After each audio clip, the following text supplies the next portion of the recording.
ওম শান্তি। আজকের তারিখ হলো 4/2/2026। প্রাতঃ মুরলী। ওম শান্তি বাপদাদা মধুবন। মিষ্টি বাচ্চারা, সঙ্গমে তোমাদের নতুন আর একেবারে আলাদা জ্ঞান প্রাপ্ত হয়। তোমরা জানো যে আমরা সকল আত্মারা হলাম একজনের পাঠ অন্যজনের সাথে মেলে না। প্রশ্ন: মায়ার উপর বিজয় প্রাপ্ত করার জন্য তোমাদের আধ্যাত্মিক যোদ্ধাদের কোন যুক্তি প্রাপ্ত হয়েছে? উত্তর: হে আধ্যাত্মিক ক্ষত্রিয়, তোমরা সর্বদা শ্রীমত অনুসারে চলতে থাকো। আত্মা অভিমানী হয়ে বাবাকে স্মরণ করো। প্রতিদিন সকাল সকাল উঠে স্মরণে থাকার অভ্যাস তৈরি করো, তাহলে মায়ের উপরে বিজয় প্রাপ্ত করতে পারবে। উল্টোপাল্টা সংকল্পের থেকে বেঁচে যাবে। স্মরণের মিষ্টি যুক্তি মায়াজিৎ বানিয়ে দেবে। আজকের গীত: যার সাথী হলেন ভগবান। ওম শান্তি। এটা হলো মানুষের বানানো গান। এর অর্থ কেউ কিছু জানে না। গান, ভজন ইত্যাদি গাইতে থাকে, ভক্তরা মহিমা করতে থাকে, কিন্তু কিছুই জানে না। মহিমা অনেক করতে থাকে। বাচ্চারা, তোমাদেরকেও কোনো মহিমা করতে হয় না। বাচ্চারা বাবার কখনো মহিমা করে না। বাবা জানেন যে এরা হলো আমার বাচ্চা। বাচ্চারা জানেন ইনি হলেন আমাদের বাবা। এখন এটা হলো অসীম জগতের কথা। তবুও সকল এই অসীম জগতের বাবাকে স্মরণ করে এতদিন পর্যন্ত স্মরণ করে এসেছে। ভগবানকে বলে যে হে বাবা। এনার নামগুলো শিব বাবা। যেরকম আমরা হলাম আত্মা, সেরকম তিনি হলেন শিব বাবা। তিনি হলেন পরম আত্মা, যাকে সুপ্রিম বলা হয়। আমরা হলাম তার বাচ্চা। তাকে সুপ্রিম সোল অর্থাৎ পরম আত্মা বলা হয়। তার নিবাস স্থান কোথায়? পরম ধামে। সব সোল সেখানে থাকে। অ্যাক্টররাই হলো সোল।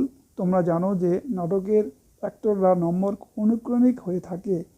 প্রত্যেকের পাঠ অনুসারে সেই মতো পারিশ্রমিক প্রাপ্ত হয়। সেখানে যে আত্মা থাকে তারা প্রত্যেকে হলো পাঠধারী, কিন্তু নম্বরের ক্রম অনুসারে সকলের পাঠ প্রাপ্ত হয়েছে।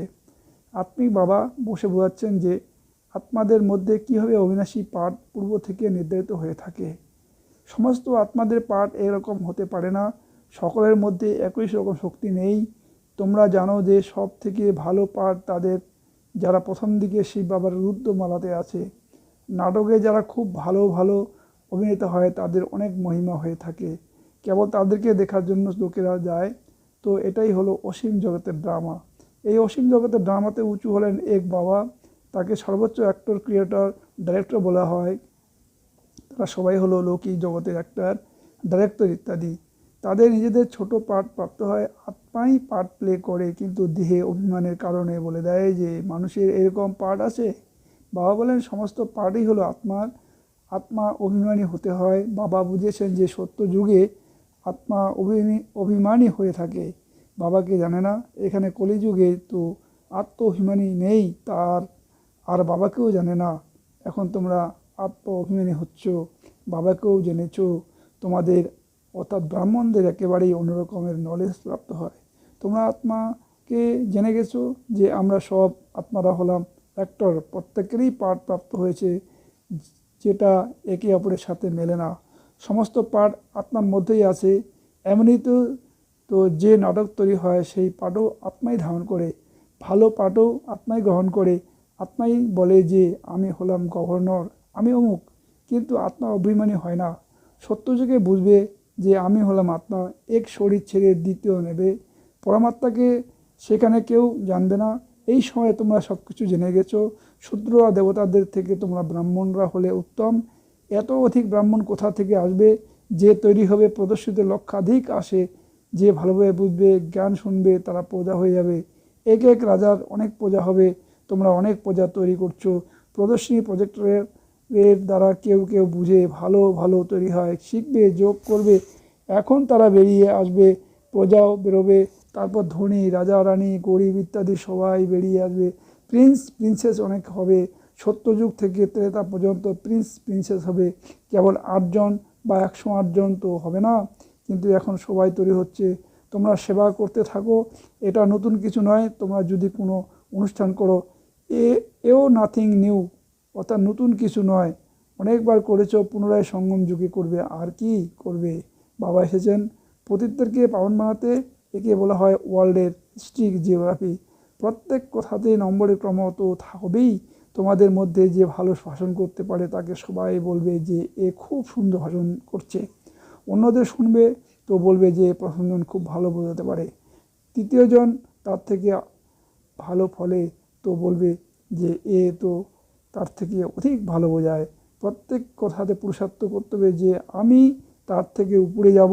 যারা দক্ষ হবে তারা ঝট করে হাত তুলবে ভাষণ করার জন্য। তোমরা সবাই হলে পুরুষার্থী। পরবর্তীকালে মেল ট্রেন হয়ে যাবে, যেই রকম মাম্মা স্পেশাল মেল ট্রেন ছিলেন। বাবার বিষয়ে তো জানা যায় না, কেন দুজন একসঙ্গে ছিলেন। তোমরা বুঝতে পারবে না যে কে বলেছেন, তোমরা সর্বদা এটাই বুঝবে যে শিব বাবা বোঝাচ্ছেন। বাবা আর দাদা দুজনে জানেন, কিন্তু তিনি হলেন অন্তর্যামী। বাইরের থেকে বলেন যে ইনি তো খুবই হুঁশিয়ার। বাবা মহিমা শুনে খুশি হন। লৌকিক বাবার কোনো বাচ্চা যদি ভালো রকম পড়াশোনা করে উঁচু পদ প্রাপ্ত করে, তখন বাবা বোঝান যে এই বাচ্চার ভালো নাম হবে। ইনিও বুঝেন যে অমুক বাচ্চা এই আধ্যাত্মিক সেবাতে খুবই হুঁশিয়ার। মুখ্য হলো ভাষণ করা, কাউকে বাবার পরিচয় দেওয়া বোঝানো। বাবা উদাহরণ বলেছিলেন যে কারো 5টি বাচ্চা ছিল, তো কেউ জিজ্ঞাসা করেছিল যে তোমার কতগুলো বাচ্চা? তো বলেছিল যে আমার 2টি বাচ্চা। তাকে বলল আমার তো 5টি বাচ্চা। তখন সে বলল সুপুত্র হলো 2টি, এখানেও এরকম বাচ্চা তো অনেক আছে। বাবা বলবেন যে এই ডাক্তার নির্মলা বাচ্চি খুবই ভালো ছিল। অত্যন্ত প্রেমের সাথে লৌকিক বাবাকে বুঝিয়ে সেন্টার খুলিয়েছে। এটাই হলো ভারতের সেবা। তোমরা ভারতকে স্বর্গ বানাচ্ছ, রাবণ এই ভারতকে নরক বানিয়েছে। একজন সীতা বন্দী ছিলেন না, তোমরা সীতারা রাবণের কাছে বন্দী ছিলে। বাকি শাস্ত্রে তো সব গল্প কথা বলে দিয়েছে। এই ভক্তি মার্গ ড্রামাতে আছে। তোমরা জানো যে সত্যযুগ থেকে যেটা ঘটে এসেছে সেটাই পুনরাবৃত্তি হবে। তোমরা পূজ্য, তোমরাই পূজারী হও। বাবা বলেন আমাকে এসে পূজারী থেকে পূজ্য বানাতে হয়। প্রথমে গোল্ডেন এস্ট, তারপর আয়রন এস্ট হতে হয়। সত্তর যুগে সূর্যবংশীয় লক্ষ্মীনারায়ণের রাজ্য ছিল। রাম রাজ্য তো চন্দ্রবংশীয় ছিল। এই সময় তোমরা সবাই হলে আধ্যাত্মিক ক্ষত্রিয় যোদ্ধা। যুদ্ধের ময়দানে আগতকে ক্ষত্রিয় বলা যায়। তোমরা হলে আধ্যাত্মিক ক্ষত্রিয়, বাকি অন্যরা হলো লৌকিক ক্ষত্রিয়। তাদেরকে বলা হয় বাহুবলের দ্বারাই লড়াই ঝগড়া করে। শুরু থেকে মল্লযুদ্ধ হতো, হাত ইত্যাদি দ্বারা নিজেদের মধ্যেই লড়াই করত, তারপর বিজয় প্রাপ্ত করত। এখন তো দেখো বম্বস ইত্যাদি তৈরি হয়েছে। তোমরাও হলে ক্ষত্রিয়, তারাও হলো ক্ষত্রিয়। শ্রীমতে চলে, তোমরা মায়ার উপর জয় লাভ করো। তোমরা হলে আধ্যাত্মিক ক্ষত্রিয়। এই শরীরে ক্রমেন্দ্রিয় দ্বারাই আত্মাই সব কিছু করছে। আত্মাকে বাবা এসে শেখাচ্ছেন, বাচ্চারা আমাকে স্মরণ করলে মায়া আক্রমণ করবে না, তোমাদের বিক্রম বিনাশ হবে, আর তোমাদের উল্টো পাল্টা সংকল্প আসবে না। বাবাকে স্মরণ করলে খুশিও থাকবে। এই জন্য বাবা বোঝাচ্ছেন যে সকাল সকাল উঠে অভ্যাস করো। বাবা তুমি কত মিষ্টি। আত্মা বলেছে বাবা, বাবা নিজের পরিচয় দিয়েছেন, আমি হলাম তোমাদের বাবা। তোমাদেরকে সৃষ্টির আদি মধ্য অন্তের জ্ঞান শোনাতে এসেছি। এটা হলো মনুষ্য সৃষ্টির উল্টো বৃক্ষ। এটি হলো ভিন্ন ভিন্ন ধর্মের মনুষ্য সৃষ্টি। একে বলা যায় বিরাট লীলা। বাবা বুঝেন যে এই মানুষের বৃক্ষে আমি হলাম 20 রূপ। আমাকে স্মরণ করে কে কোন বৃক্ষে তবু নম্বরে ক্রমানুসারে বেরিয়ে আসে।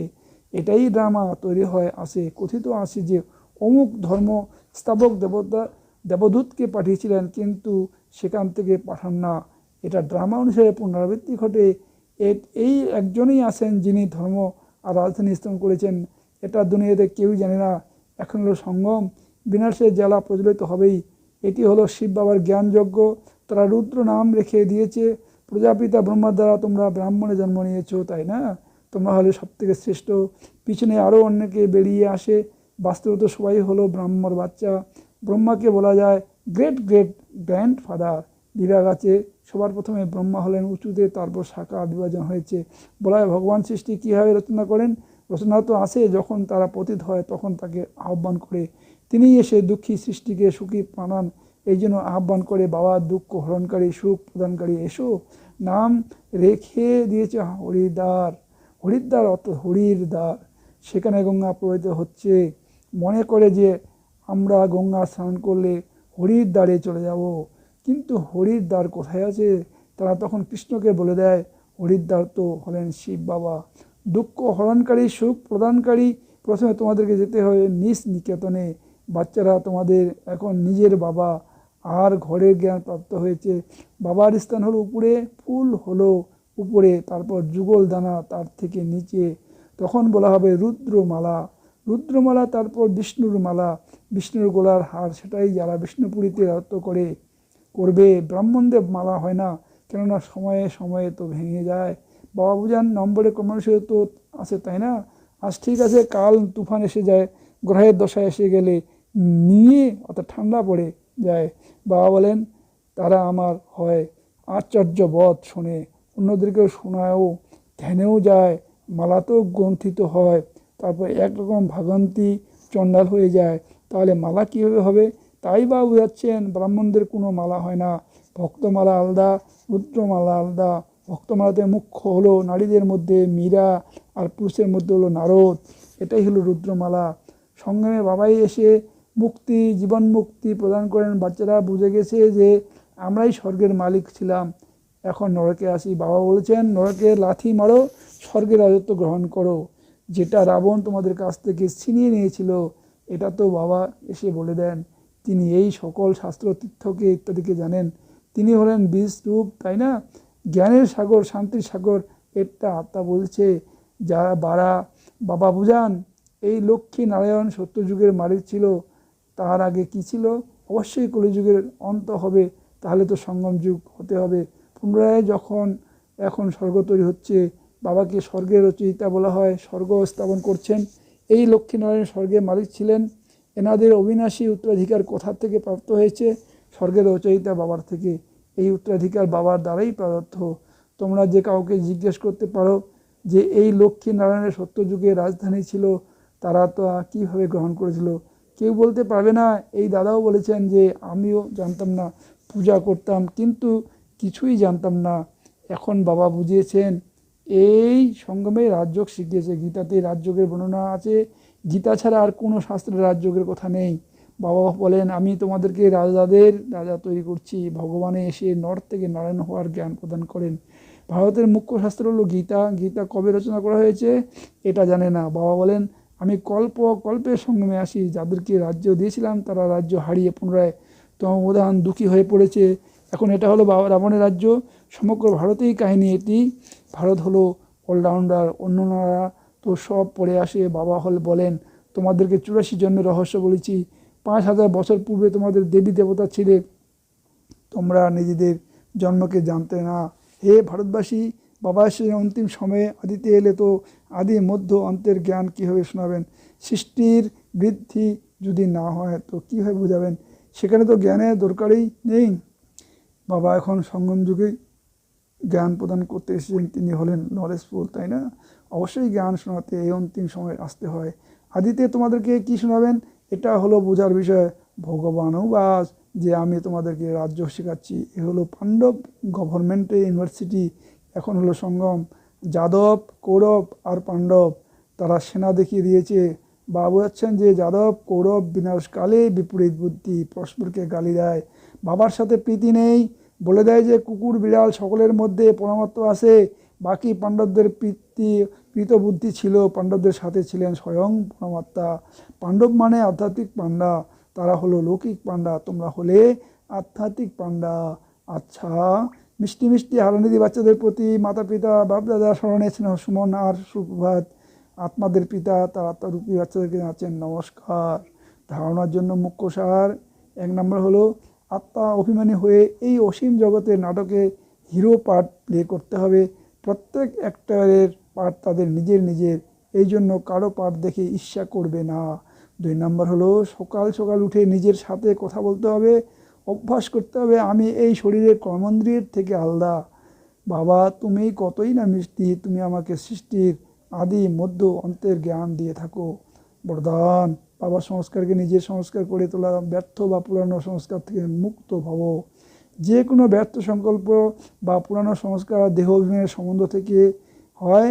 আত্মিক স্বরূপের সংস্কার বাবার সমান হবে।